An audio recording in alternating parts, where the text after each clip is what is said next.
Dami na ba? Ano masabi ka po? Okay. Ngayong hapon, mga minamahal. Pangulo, hindi na Pangulo ng bansa, Trump. Nandito tayo mag-celebrate sa isang taon ng ating mahal na kakaibong. Ako siya. Dami guys. Wala rito ngayon. Ngunit nandito. Dami natin mga kasabayan. Meron pa po tayong parating na grupo. No, na nasa 1,000 po yun, mga taga Bulacan.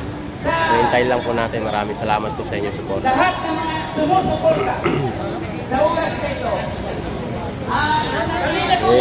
Darating na taga Bulacan, 1,000 daw. Upang makita ng lahat sa buong mundo ang maisog ay nagpapatuloy sa ganitong uri na gawain.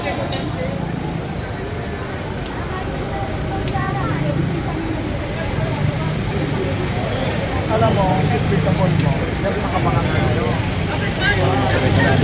Dahil sa petition ng habeas corpus, nais namin na ipanawagan ngayon dito sa harapan at ang magpapaliwanag nito, tatawagin ko si Mr. Ed Laurencio. Ferdel, sabi ba dito siya? After po. Yan po si Attorney Topacio. Si Attorney Topacio guys. So dumating na, naaga nang dumating si Attorney Topacio kaya solid supporter po ito ng Maisog. Mabuhay ang akbang na Maisog! Mabuhay! Mabuhay ang PDP laban! Nandito rin!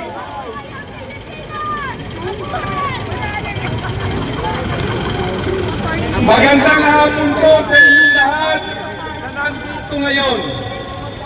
Ang natutuklasan po ninyo na pagkilos ay hindi lang dito sa NCR, kundi Luzon, Visayas at Mindanao at yung ating mga kamaisog sa internasyonal.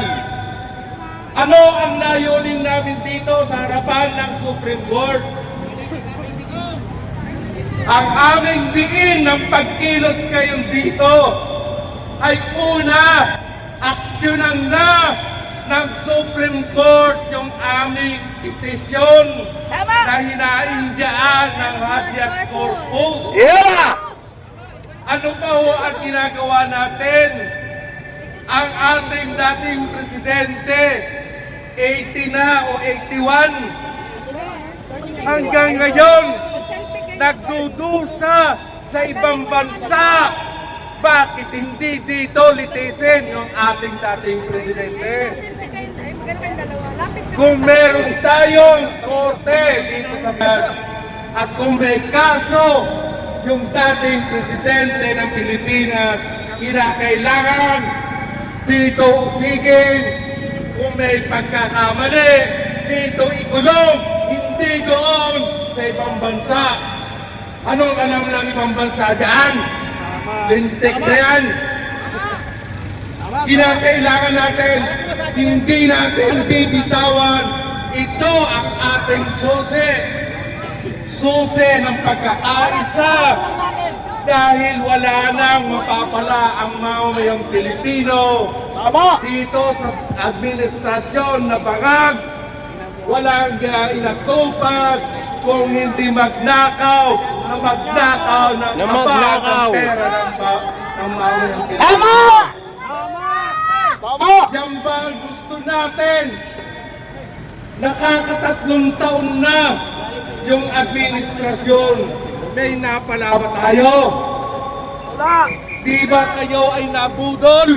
Budol ka! Hindi tayo ngayon magpapabudol.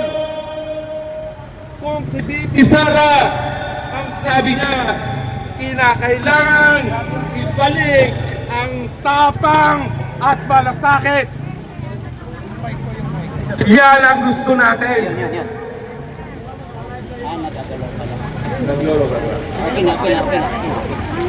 Hello?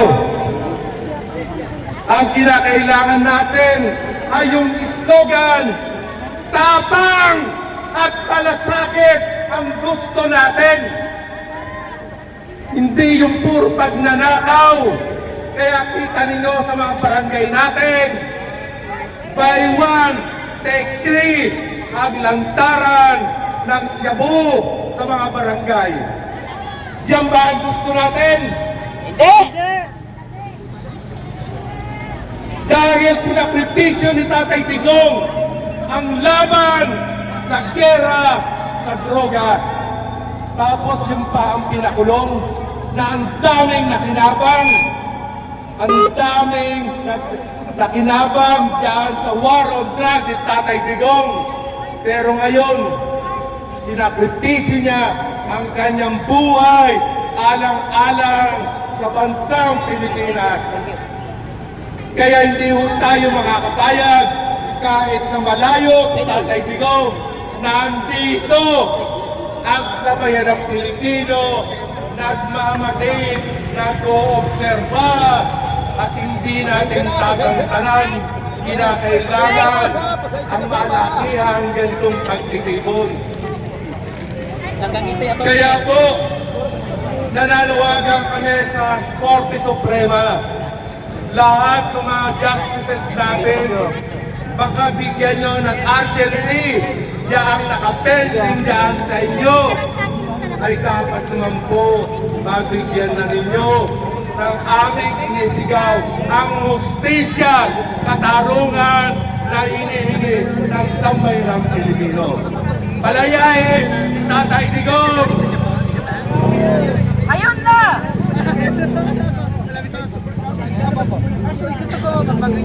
Kaya po, sa patuloy na programa natin, tinatawagan po natin ang alyansa ng mga manggagawang tuker sa lansangan kasama Jesse Oliva. Palakpakan po namin kasama Jesse Oliva. Hukuman na yung petition ko na inihain noong 1 year ago, March 11, 2025 ay desisyon na po nila. So, ito po yung pwede niyo pakilala niyo yung pangalan niyo tsaka Yes, ako si Ferdinand Dumayo. Mas malakas siguro to. Opo, sige. So, Marinig ba dyan? Marinig? Marinig lahat? ano po ang rank niyo sa Maysu? Siguro maraming nakakatanda sa mukha ko ano? Spokesman ng Partido Demokratiko Pilipino. Kulang-kulang isang taon ako na hindi nagsasalita dito. Entablado na ganito. Dahil ako sana, ayaw ko na sana makikialam dito sa ganitong sitwasyon na mayroon tayong tagapagpatupad. Ito po yung Pero nakalimutan ng ating mga tagapagpatupad. Pagpatupad ang batas na tama para sa sabayang Pilipino. bakit kumusta po Kuya! pakiramdam niyo? Ako naniniwala ako sa buong bansa ng Pilipinas. Ang ating justisya, ang ating judge ay gumagana. Bakit? Dinaan nila sa dahig. Doon nila nililitis. Pero yung mga kumplinan, nandito nagsasampa ng kaso sa Pilipinas. Di ba? Nakakahiya ito, yung habeas corpus na nandyan sa Korte Suprema. Masyado na ninyong binabastos ang Korte Suprema dito sa bansang Pilipinas. Danawagan tayo sa Supreme Court. Nakikiusap tayo. Yung habeas corpus na yan, desisyonan nyo na.